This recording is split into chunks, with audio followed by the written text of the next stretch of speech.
עכשיו העליתי את הסרטון, אני באותו יום, כנראה שזה יעלה ביום אחר, אני לא בטוח. אז עכשיו היום אני אלמד אתכם בקספין, מה שאמרתי בסרטון הקודם. איך נראה בקספין? ומה זה בכלל?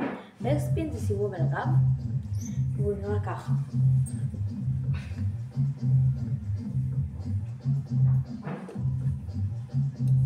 איך עושים אותו?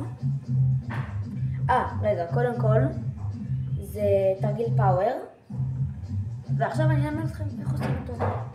הוא מאוד אבל מאוד פשוט. הרגל החזקה שלכם נשאר מתקפלת. אצלי במקרה זה שמאל. עכשיו, היא מתקפלת. היד הזאת היא ככה. רגע, לא, היא ככה. עכשיו, אנחנו כדי לתת את התנופה, זה חלק מהתנופה. אנחנו עם היד הזאת יורדים. לא עד הסוף. יורדים ככה. עכשיו, עם הרגל החזרה שלנו, אנחנו בועטים אלכסון למעלה. לא בועטים ככה, וגם לא בועטים ככה. בועטים אלכסון למעלה. ככה. ואז היד הזאת נופלת, מתגלגלת, הרגל הזאת ממשיכה. עכשיו, איך זה נראה?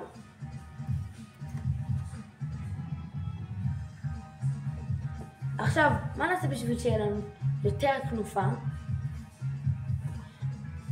מאוד פשוט.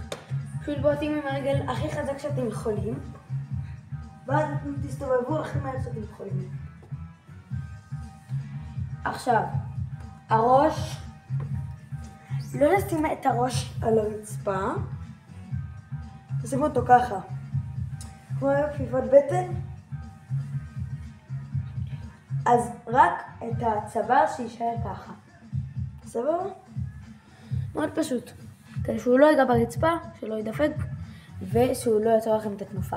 עכשיו, אם אתם מרגישים שאין לכם תנופה, נגיד ברגע הזה, תסגרו את הרגליים ותיתן לכם עוד תנופה של כמה שניות, אולי סיבוב. וזה בקספין. עכשיו אני אדגים לכם אותו עוד פעם, קצת יותר משופר.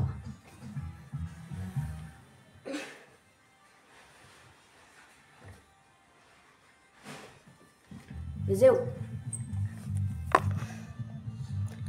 ונתראה בסרטון הבא.